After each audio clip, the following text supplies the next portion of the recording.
ABP live के smart ed conclave में हमारे साथ विजेंद्र सर, संगीता मैम और मोहसिन अली जी सर हैं हमारे साथ। सर, सबसे पहला मेरा सवाल आपसे यही है, क्योंकि हमारी थीम भी स्मार्ट एड है, तो मैं ये जानना चाहूँगी कि आज हम 2025 में खड़े हैं और 2025 से ऑनवर्ड्स स्मार्ट एड की कितनी ज़रूरत है हमें, आपसे मैम। टेक्नोलॉजी बहुत तेज़ी से एडवांस कर रही है और definition of smartness is also changing with time. तो जैसे जैसे टेक्नोलॉजी एडवांस करती है वैसे वैसे हमें स्मार्टनेस उसमें ऐड करनी पड़ती है। आज के ज़माने में हमें आर्टिफिशियल इंटेलिजेंस और मशीन लर्निंग को उसमें ऐड करना पड़ रहा है, तो it is also changing with time. So your take on that. शिक्षा में बहुत सारे बदलाव आ रहे हैं। 2025 से आगे की यदि हम बात करें तो पूरा विश्व बदल रहा है, और जब विश्व बदलता है तो हर चीज़ बदलती है। टेक्नोलॉजी इस रोज़ नई टेक्नोलॉजी है, उसका इंटीग्रेशन शिक्षा के बीच में होना बहुत ज़रूरी है। और स्पेशली एक ऐसा देश जिसकी डेमोग्राफी बहुत डाइवर्सिफाइड हो, बड़ा डिफरेंट सा हो, तो यहाँ पर हमारे बहुत सारे चैलेंजेस आते हैं। पहला चैलेंज ये आता है कि हमें सबको एक प्लेटफॉर्म पे कैसे लाएं। टायर 2 टायर 3 सिटीज़ में रूरल पॉपुलेशन को कैसे एड्रेस करें, एग्रीकल्चर को कैसे एड्रेस करें, और उस सब में टेक्नोलॉजी का बहुत बड़ा रोल है। अभी तक ये होता रहा है, यदि मैं एक गांव में रहता हूँ तो मेरे जितने संसाधन हैं, जितनी सुविधाएं उपलब्ध है, मेरा ज्ञान वहीं तक सीमित है। लेकिन टेक्नोलॉजी के आने से असीमित ज्ञान के लिए द्वार खुलते हैं, और मुझे लग रहा है आने वाले जो साल हैं वो भारत के तो साल हैं ही, लेकिन वो भारत के साल टेक्नोलॉजी के रथ पे चलने वाले हैं। सर, आप कुछ ऐड करना चाहेंगे? देखिए, टेक्नोलॉजी की जहाँ तक बात है, आज से 400 साल पहले किताबें होती थी, ठीक है। बाद में रेडियो आया, उसके बाद टेलीविज़न आया, उसके बाद कंप्यूटर आया, और उसके बाद आपको मोबाइल लैपटॉप आया, एंड अब ये मोबाइल है। पूरी की पूरी जो है ना एजुकेशन जो है वो आपके जस्ट एक मोबाइल में लिमिटेड है, इज़न्ट इट। आप कुछ भी पढ़ना चाहते हैं, जैसे कि मैडम ने बताया, AI, machine learning, chat GPT, students आज यूज़ कर रहे हैं उसको। और जहाँ तक हिंदुस्तान का सवाल है, जैसा कि कुंवर सर ने बताया कि हिंदुस्तान अपने आप में एक बहुत ही डाइवर्सिफाइड कंट्री है। तरह तरह के यहाँ पे हर 50 किलोमीटर पे भाषा बदल जाती है, ड्रेस बदल जाता है, खान पान बदल जाता है। तो हिंदुस्तान विश्वगुरु रहा है और आगे भी विश्वगुरु रहेगा। चूँकि हमारी जो एजुकेशन पॉलिसी है एनईपी, अगर आप उसको देखें तो उसमें स्किल इन्हांसमेंट पे बहुत सारे जोर दिए गए हैं।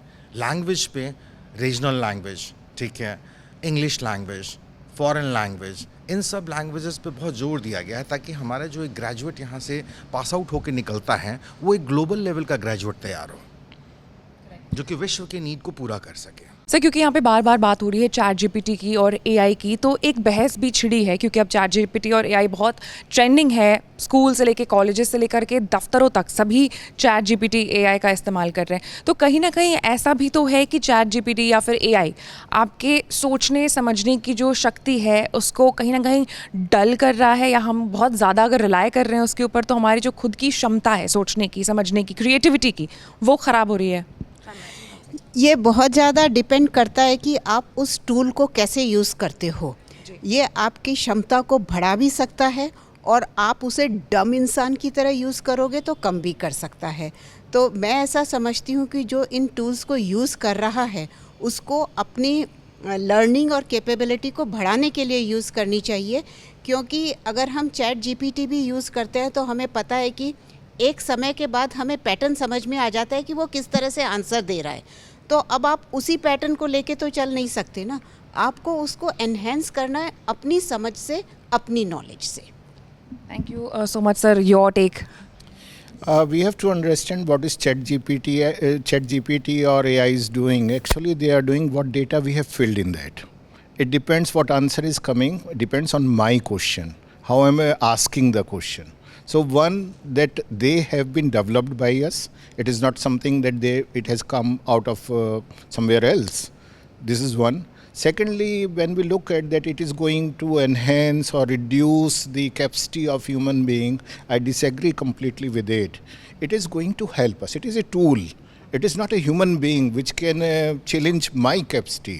It is enhancing my capacity. You will appreciate when we were children, we always used to have a dictionary with us. Correct. Oxford Dictionary. Correct. Whenever we are reading, we will find a word, then we will search, then the meaning will come. Google came, it helped us. Now ChatGPT came, it is helping us further. AI, if I look at Mahakumbh is happening in India. Bharat में महाकुंभ हो रहा है और उस महाकुंभ की यदि हम बात करें, करोड़ों करोड़ों लोग पूरी दुनिया से आ रहे हैं. कैसे संभाला हमने कहा हम AI लगाएंगे, हम नई टेक्नोलॉजीज़ लगाएंगे. तो कहीं ना कहीं ये एक बहुत इम्पॉर्टेंट टूल है और ये हमारी मानव की जो कैपेसिटी है उसे कभी भी ना चैलेंज कर सकता है, क्योंकि जैसे मैं चाहता हूँ टूल वैसे काम करता है. ये हो सकता है डबल एज हो. मोहसिन सर के लिए मेरे पास एक सवाल है सर. हाँ श्योर आप माइक ले लीजिए. देखिए, भगवान ने इंसान के ब्रेन को जो है ना सुपर ब्रेन बनाया है और इसी सुपर ब्रेन ने जो है बहुत सारी चीज़ों को ईजाद किया है. तो इसका तो मैच कोई AI या मशीन लर्निंग ये सब तो हो ही नहीं सकता. ठीक है, जहाँ तक पोस्ट लिबरलाइजेशन की बात करें, जिस टाइम सैम पित्रोदा और ये सब लोग जो है कंप्यूटराइजेशन कर रहे थे और पोस्ट ऑफिस में, रेलवेज़ में, बैंक्स में, तो बहुत बड़ा उन दिनों हम लोग मैट्रिकुलेशन पास करके इंटर में जा रहे थे. तो मुझे बहुत अच्छी तरह से याद है कि एक र्यूमर था कि ये कंप्यूटराइजेशन होने की वजह से बहुत सारे लोग जॉबलेस हो जाएंगे. बट उसके बाद जॉब बढ़ी ही है, घटी नहीं है ना. आज हम उन कंप्यूटर के ज़रिए रिजर्वेशन करें, हमारे काम आसान हो गए हैं. तो जैसा कि कुंवर सर ने बताया कि ये सब हमारी सुविधाओं को फैसिलिटेट करने के लिए हैं. ठीक है, इस पे हम बहुत ज़्यादा जहाँ तक ChatGPT वगैरह की बात है, अभी मैंने कॉन्क्लेव में भी कहा कि ये ह्यूमन ब्रेन का कोई मैच हो नहीं सकता है. हम टीचर बच्चों को असाइनमेंट्स देते हैं, कुछ भी करेंगे, हम समझ जाते हैं कि कहाँ से लिख के लेके आ रहा है. तब हम उसको कहते हैं कि भाई ठीक है, तुम कहीं से भी लिख करके लेके आओ, हैंड रिटन लेके आओ, ताकि एटलीस्ट वो कुछ तो लिखेगा. अब बच्चों का, अब ये जो ChatGPT AI जो भी की बातें हो रही हैं, इसमें आप क्रिएटिविटी तो बात छोड़ दीजिए, बच्चा 5 पेज लिखने को तैयार नहीं है, because he is just pronouncing that questions and the answer is coming on the screen and he is doing cut and paste. So in this way he is not able to write 1 hour. While if you compare student life, we used to write 3 hours exam. अभी भी exam 3 घंटे के होते हैं. But as a teacher, I am seeing that most of the students are not able to write proper answer because these technologies are making them handicapped. Because most of the time, they are depending on that. Yeah, that was actually my question, that we are depending upon these technologies और हम अपना असल का जो दिमाग है वो use नहीं कर रहे हैं. बस एक प्रॉम्प्ट डालते हैं ChatGPT में एंड हमारे पास दुनिया भर का जो जवाब है वो आ जाता है. मूविंग फॉरवर्ड, आप यहाँ पर टीचर्स हैं, प्रोफेसर्स, मेंटर्स यहाँ पर हैं, और लेकिन अब की जो जनरेशन है वो बहुत ज़्यादा स्मार्ट हो गई है और टेक्नोलॉजी भी बहुत ज़्यादा बढ़ गई है. तो एज मेंटर्स, एज प्रोफेसर्स, क्या आप लोगों को अपने लेवल पर इन सारे टेक से डील करने में कोई प्रॉब्लम्स आए, और अगर आए तो फिर आपने कैसे कोप अप किया? मैम, आपसे स्टार्ट करेंगे. प्रॉब्लम्स ज़रूर आए हैं. आजकल के स्टूडेंट्स डिजिटल नेटिव्स होते हैं, वो सीख के आते हैं जब क्लास में आते हैं. तो ऐसा नहीं है कि प्रॉब्लम्स नहीं आते. बहुत सारे फील्ड्स में उनके पास ज़्यादा नॉलेज होती है, लेकिन एज प्रोफेसर्स हमको अपने आप को अपग्रेड करना पड़ता है. हमें अपने आप को हमें भी बहुत कुछ सीखना पड़ता है. And learning is an ongoing process. So हमें भी सीखना पड़ता है और स्टूडेंट्स भी सीख के आते हैं. दोनों चीज़ें, चैलेंजेस हमेशा रहते हैं. So would you like to add something? Everything day रोज़ाना नई चीज़ें सामने आ रही हैं. अब नई चीज़ों को सीखना एक अपने आप में एक नशा भी है, मज़ा भी है. तो मुझे ये लगता है जब ChatGPT आया, मैं अभी बता भी रहा था कि सबसे पहले मैं उसका इंटर्न बन गया. मैंने कहा $20-25 दे दो और सीखना शुरू करा. आज वो मेरा इंटर्न है. ऐसे ही होता है कि जब हम नई टेक्नोलॉजी आती है, नया मोबाइल लेते हैं यहाँ तक, तो मुझे ध्यान है जब पहले मोबाइल आए तो मैं अपनी माँ को सिखाता था कैसे यूज़ करना है. आज मेरा बेटा मुझे सिखाता है कि this is the new mobile और इसमें ये नए फीचर आए हैं. आपको यदि iPad यूज़ करना है तो this way you can do it. So it is a ongoing process. सबसे अच्छा क्या हुआ है कि हम सारी जनरेशन्स, जेन जी से लेके और सीनियर मोस्ट तक, हम सब को लर्नर बन गए हैं. एक दूसरे से सीखने की यात्रा शुरू हुई है और ये जो यात्रा है, लेट अस एंजॉय इट. देखिए, जो कुछ भी स्टूडेंट, जैसे कि आपने कहा कि ChatGPT या प्रोफेसर गूगल से पढ़ करके आते हैं, अब उस पर तो बहुत सारे गार्बेज हैं जिसकी ऑथेंटिसिटी नहीं है. जिसको जो मन में आता है वो लिख देता है.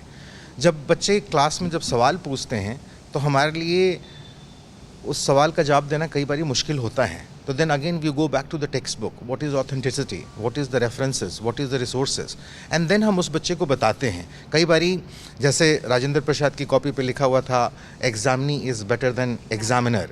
सो कई बारी हम इस तरह के सिचुएशंस को फेस करते हैं कि बच्चे they are well read, they are coming and they are putting up the questions, but most of the time ऐसा नहीं होता है कि वो सही होते हैं. तो फिर हमें उनको गाइड करना पड़ता है, उनको रेफरेंसेस देने पड़ते हैं और उनको समझाना पड़ता है.